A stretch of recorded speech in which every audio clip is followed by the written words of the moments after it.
The auctioneer cleared his throat, a dry rasp of sound that barely carried over the anxious quiet of the crowd. Before them, in the dusty pen of the county sale, stood the bull. He was a great, placid mountain of muscle and bone, his coat the color of rich cream, his shoulders a testament to the deep green grass and clean water that had built him.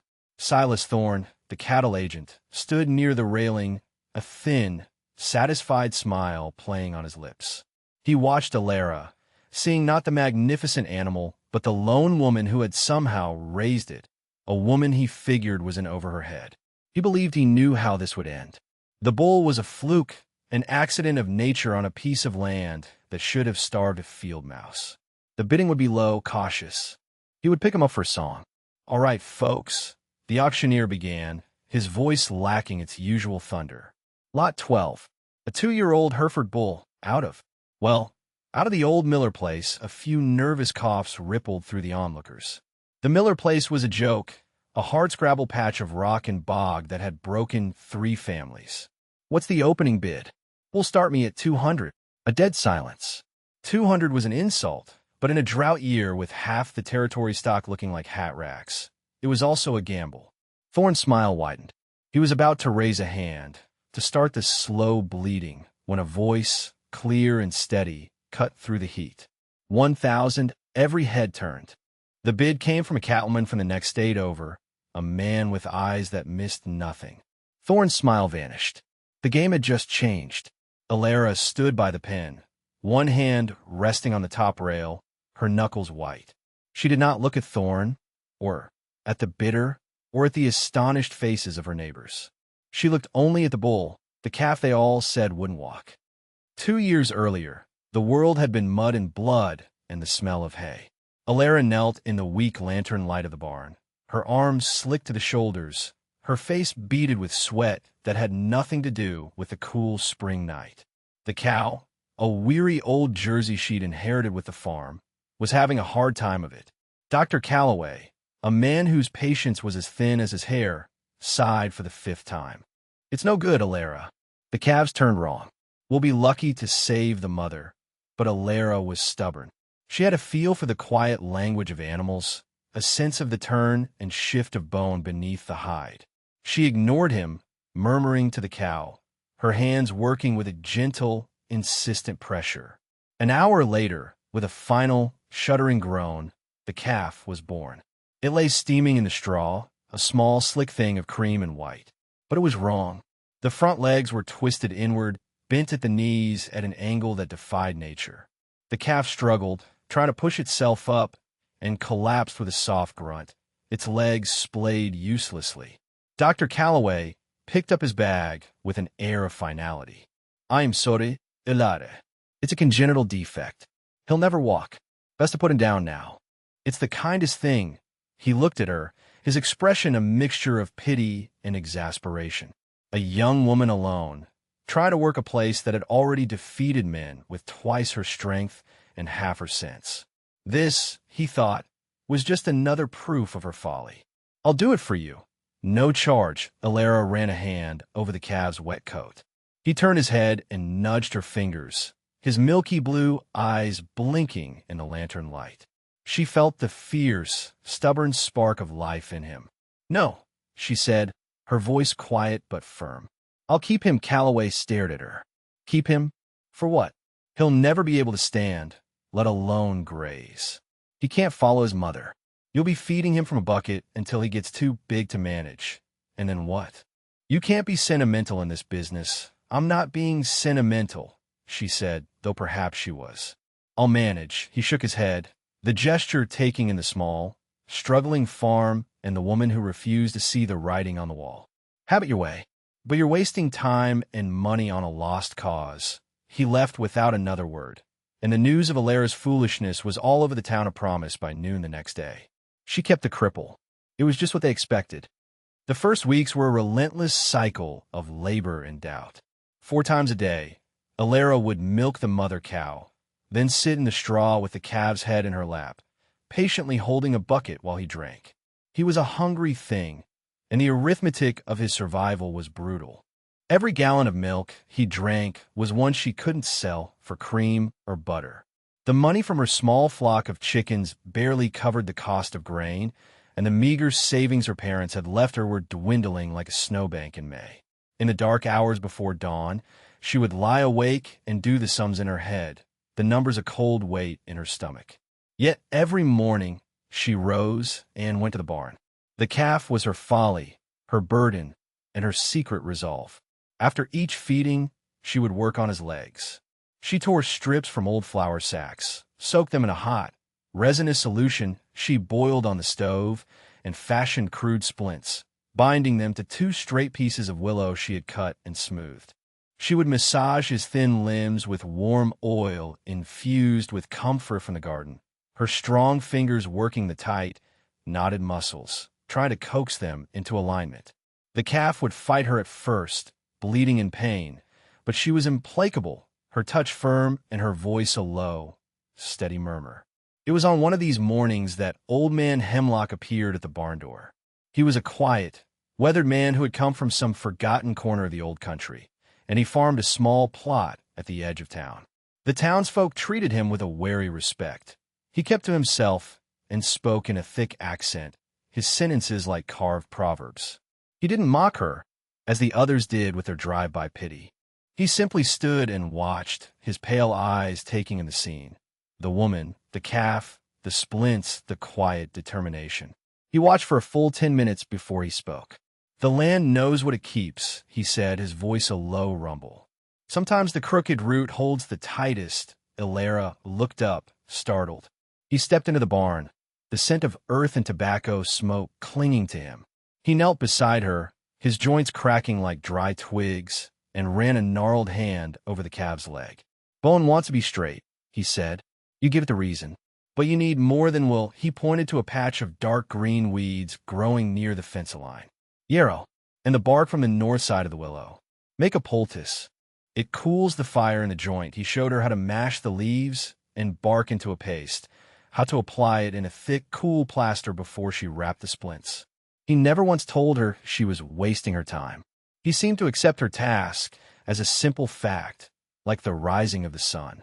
As he was leaving, he paused at the door. "What is his name?" Ilera admitted she hadn't given him one. Hemlock nodded. "In my tongue," he said, "we would call him Stalby. It means pillar, a thing that holds up the roof." The name settled in her heart. Pillar. It was a promise. That day, for the first time, she felt a flicker of hope that was stronger than the cold arithmetic of survival. Time began to be measured not in days, but in millimeters of progress. By the 3rd week, Pillar could bear a little weight on his front legs. The first time he stood on his own, wobbly and uncertain for a full 5 seconds before collapsing back into the straw, Ilera felt a surge of triumph, so fierce it brought tears to her eyes. She told no one. This small victory was a secret, a live coal she banked low under ash, warming herself with its private glow. She moved him and his mother to a small, hidden paddock behind the barn, a place screened by a thick stand of wild plums.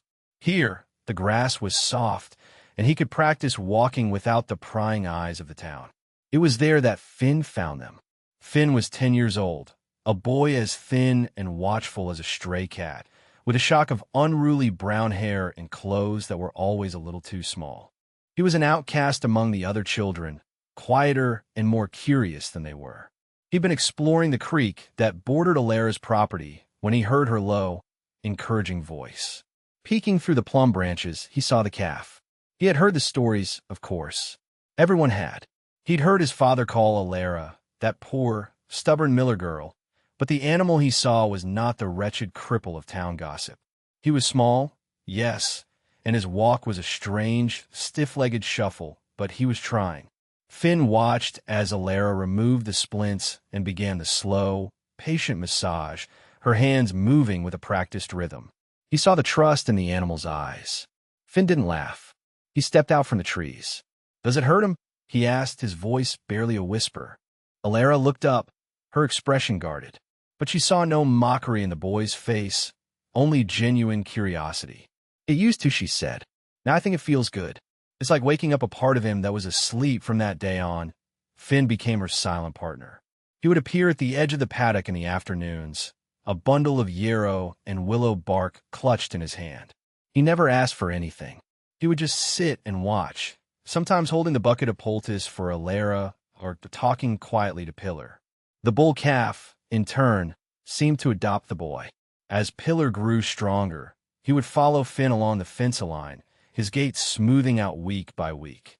He would lower his massive head to let the boy scratch behind his ears, his demeanor as gentle as a house cat's. The secret forged a platonic, unspoken bond between the solitary woman and the lonely boy. They were co-conspirators in a project the world had dismissed, and in the quiet of the hidden pasture, they watched a miracle unfold. Pillar was growing, his chest deepening, his legs straightening into thick columns of bone. His future no longer a question, but a certainty taking shape in flesh and blood. By the time a year had passed, the mockery from the town of Promise had curdled into a kind of gentle, pitying habit. Neighbors would see Alara at the general store and ask after her health, their eyes full of the unspoken question. When would she finally give up? "How's that little cripple of yours, Alara?" Mr. Gable might ask, his tone laced with the kind of concern that was really a judgment. "He's well, thank you," she would reply, her face calm and unreadable, offering no details. They took her quietness for shame. They couldn't imagine the sight of a young bull in the back pasture, his legs now straight and true, his shoulders broadening with a power that was almost startling. He was still her secret, a truth she wasn't ready to share with a world so eager to disbelieve it. It was in the high heat of that first summer that Silas Thorne paid his first visit.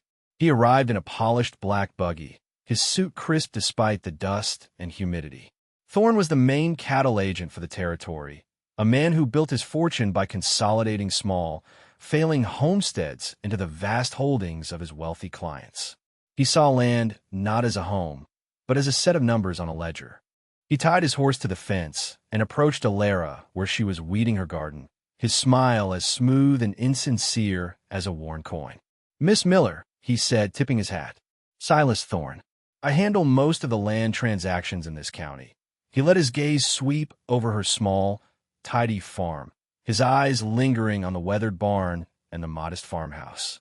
It was a look of professional assessment, cold and dismissive. "I was passing by and thought I'd stop in. This is a hard piece of country for anyone to work, let alone a young woman on her own." The condescension was wrapped in a layer of false warmth, a tactic she recognized instantly. "I'm managing," she said, not pausing in her work. Of course," he said, his smile unwavering. "But a person has to be practical. I have a client, a very reputable rancher, who is looking to expand his grazing lands. He's authorized me to make you a fair offer for this place, enough to set you up comfortably in town. No more breaking your back for pennies." He was offering her an escape he was certain she must crave. He saw a struggling woman, not a determined farmer. He hadn't bothered to walk the property. He hadn't seen the deep green of the hidden pasture or the clear, steady flow of the spring that fed it. And he certainly hadn't seen the bull. "The farm is not for sale, Mr. Thorne," Alara said, her voice even. She finally stood up, wiping her hands on her apron, and met his gaze. For a moment, his polished facade cracked. A flicker of annoyance crossed his face. He was not used to being refused, especially by someone he considered insignificant. "Think on it," he said, his tone a little sharper now. "My offer stands. It would be a shame to see a place like this fall into ruin." He climbed back into his buggy and drove away, leaving a cloud of dust that settled slowly on her rows of beans. She knew then that he was not an ally offering help, but a predator who had scented weakness. He would be back. Pillar was nearly 2 years old, and he was no longer a secret that could be contained. He was magnificent. His legs, once twisted and useless, were now 4 pillars of strength, supporting a frame that was both massive and graceful. His coat shone, and the muscles in his shoulders and hindquarters moved with a liquid power. The time for hiding was over. One bright morning in late spring, Alara opened the gate to the main pasture, the one that ran along the road to town. Pillar walked out into the open, blinked in the bright sun, and began to graze, his presence transforming the humble field into a king's domain. The effect on the town was immediate and profound. The first farmer to ride past reined in his horse, so hard it whinnied in protest. He simply stared, his jaw slack. By noon, a small but steady trickle of buggies and wagons found reason to travel down a road. The whispers started in the general store, spread to the blacksmith shop, and echoed in the churchyard. It wasn't the crippled calf. It couldn't be. It must be a new bull, one she'd bought with what little money she had.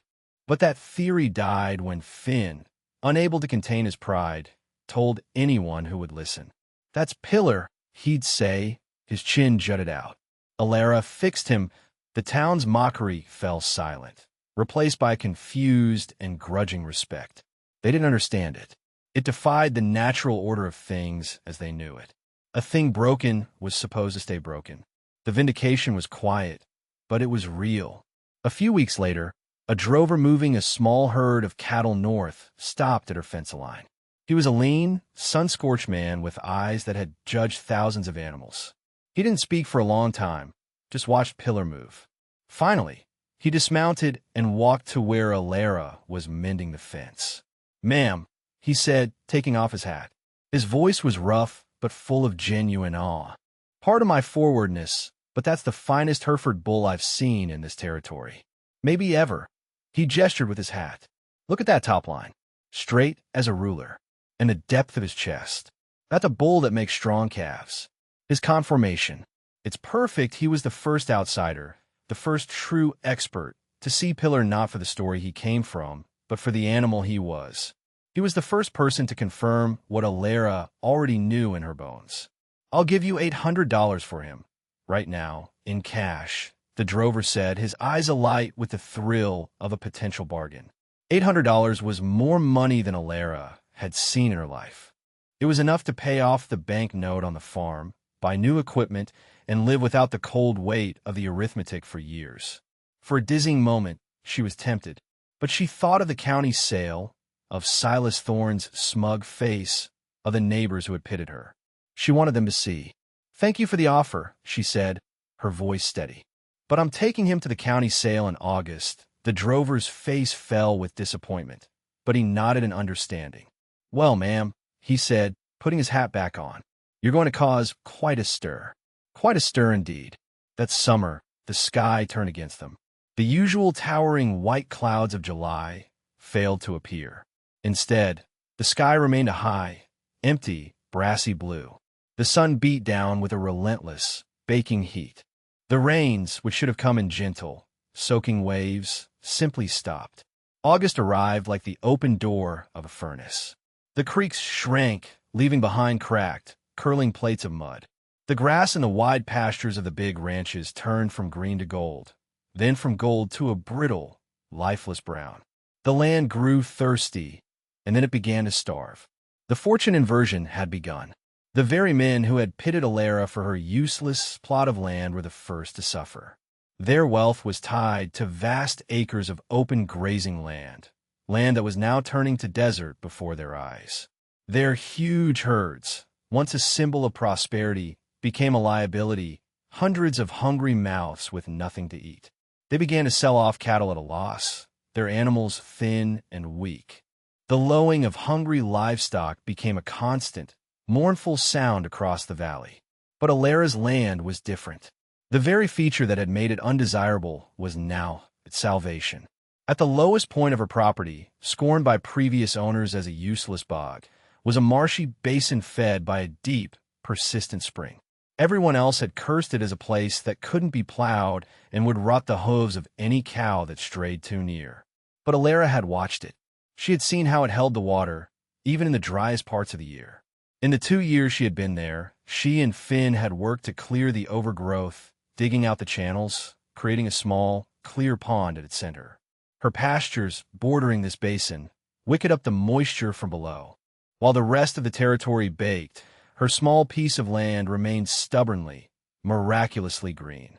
The arithmetic in her head changed. It was no longer about her own survival. She had hay stored from the previous, wetter year.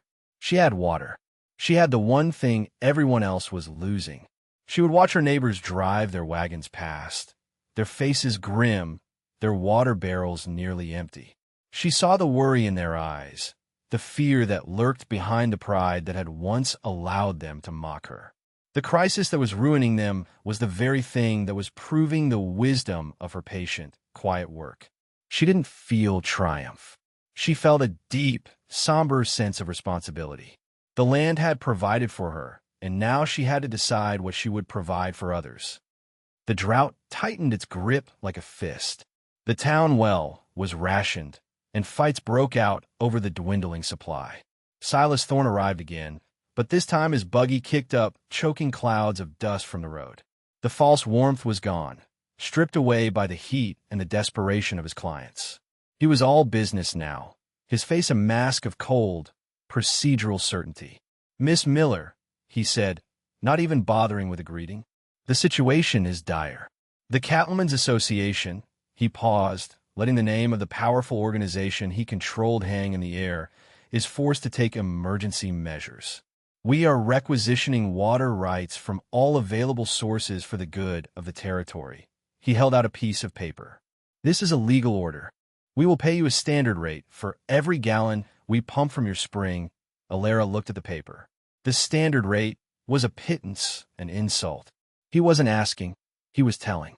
He was using the crisis as a weapon, a crowbar to pry her from the land he had wanted all along. He gestured toward the pasture where Pillar was grazing, looking sleek and powerful even in the oppressive heat. "You should sell him now, too," Thorne said, his voice casual. "Take my offer. He'll just lose weight in this heat, and his price will plummet by the sale. Sell him for beef. It's the practical thing to do." She saw the strategy clearly. He wanted her water, and he wanted to steal her prize asset before she could prove its full value to the world. "The water is not for sale, Mr. Thorne," she said. "And neither is the bull." His eyes narrowed. "You're defying an order from the association. I can make things very difficult for you. You can try," she said, her voice betraying no fear.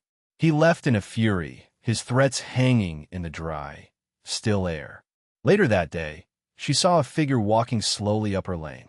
It was Mr. Gable, her nearest neighbor, the one who had been the most vocal in his pitying remarks about her cripple. His shoulders were slumped in defeat. He held his dusty hat in his hands, twisting the brim, unable to meet her eyes. His own well, she knew, had gone dry a week ago. "Miss Miller," he began, his voice raspy with dust and shame. "Alara, my milk cow Bess. She's going dry from thirst. My children," he couldn't finish. The proud, frightened man was brought low by the simple need for water. "I was wondering," he finally managed, looking at the ground. "I was wondering if I could buy a bucket of water from you." He pulled a few coins from his pocket. It was a moment of absolute power. She held the thing he needed to survive. She could charge him anything she wanted. She could turn him away, repaying his past scorn with her present abundance. His fate and his pride were in her hands. Alara looked at Mr. Gable, at his dusty clothes and his downcast eyes, at the few coins he held out as if they were his last hope. She thought of the countless times he had called out his concern for her, the easy mockery dressed as neighborly advice. She could have taken his money. She could have named a price that would have stung, a small revenge for 1,000 tiny cuts. She could have told him that a thing's only worth what others will pay, a phrase she had heard a dozen times in the general store. Instead, she shook her head. "The water is not for sale, Mr. Gable." He flinched, his face falling. He thought he was being refused. He started to turn away, his shoulders slumping even further. "But," she continued, her voice clear and steady, "you can lead your cow down to the spring this evening, after the sun is off the fields. Let her drink her fill. The spring has enough for more than just mine." He stopped, turning back to her slowly, his expression one of utter disbelief. You mean it?" "I mean it," she said simply. "Come around 6. He stood there for a long moment, the coins still in his hand, a battle of pride and gratitude warring on his face. Finally, he just nodded, a jerky, emotional movement. "Thank you, Alara," he whispered, and the name sounded different in his mouth now. It held no pity, only a deep and humbling respect. Word of what she had done spread through the valley faster than a grass fire. It was one thing to have water. It was another thing entirely to give it away. The next day, 2 more farmers came to her gate, their hats in their hands. The day after that, for more. They were the same people who had shaken their heads at her folly, who had whispered about the poor miller girl. Now they came to her not as a fool, but as a leader. She met each of them with the same quiet grace. She established a schedule, allowing a few head of cattle at a time to drink from the pond and the troughs she had set up. She asked for no money. The water is a gift from the land, she told them. We can all share it in return. She asked for help.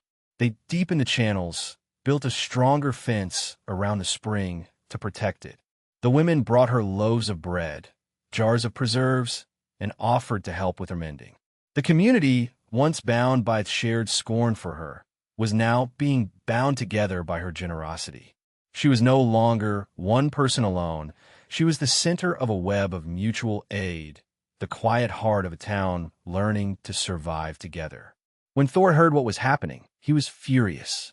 Her generosity completely undermined his authority and his attempt to seize control. He couldn't fight it. No legal order could stand against an entire community that had rallied around one of its own. Alara had outwitted him not with lawyers or threats, but with a simple, radical act of kindness. Just a week before the county sale, the sky broke. The clouds gathered, thick and gray, and a slow, steady rain began to fall. It rained for 3 days, a gentle, soaking rain that quenched the thirsty land and began to refill the creeks and wells. The drought was over, but its lessons were etched into the landscape and the hearts of the people. The damage had been done. When the day of the sale arrived, the mood was grim. The pens were full of thin, rough-looking cattle, animals that had barely survived the long, dry summer. Prices were heartbreakingly low. It was a buyer's market, a day of reckoning for ranchers who had lost nearly everything. Then Alara arrived, leading Pillar. She walked him from her farm, Finn at her side, the bull following her with the calm trust of a dog.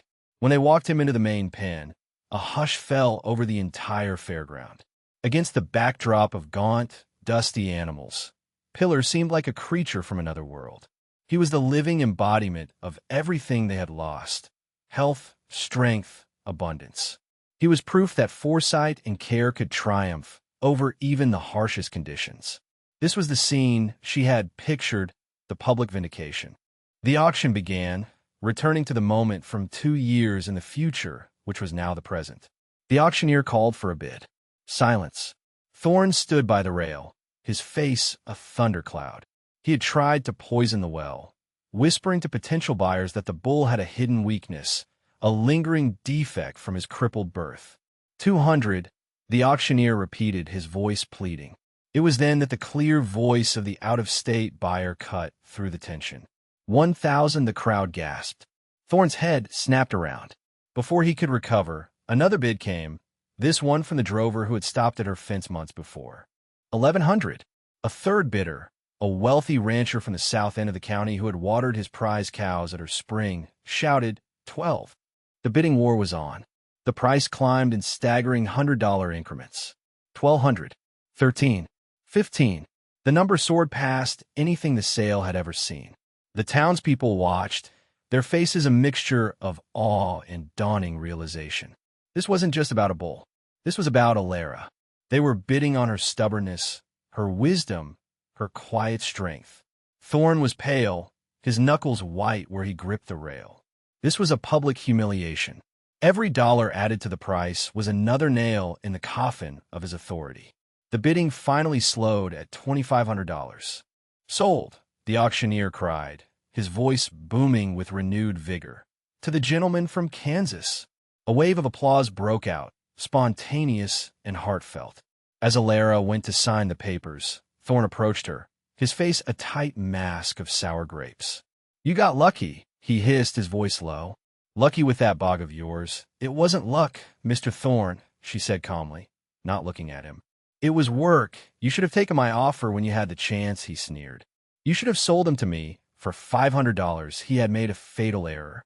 A few of the other ranchers, including Mr. Gable, were standing nearby. They heard him.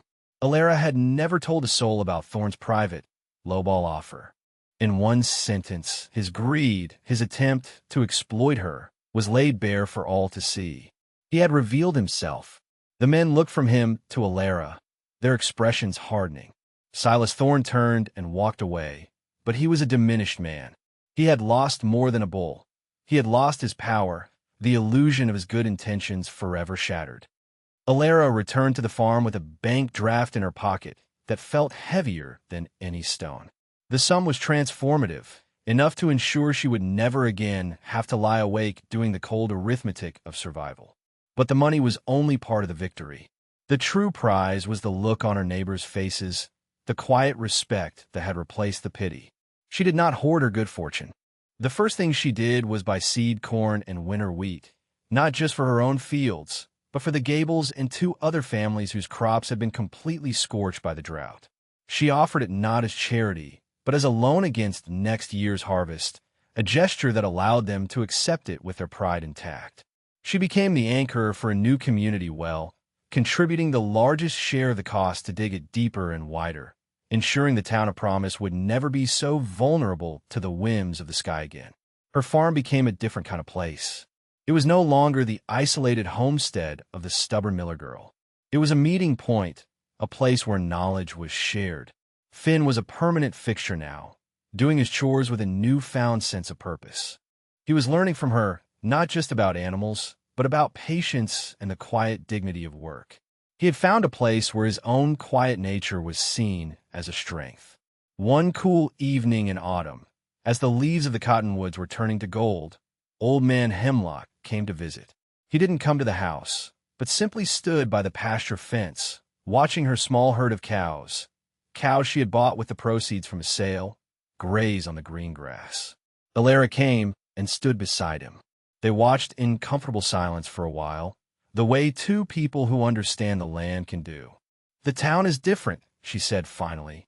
"People are helping each other." Hemlock nodded, packing his pipe with gnarled fingers.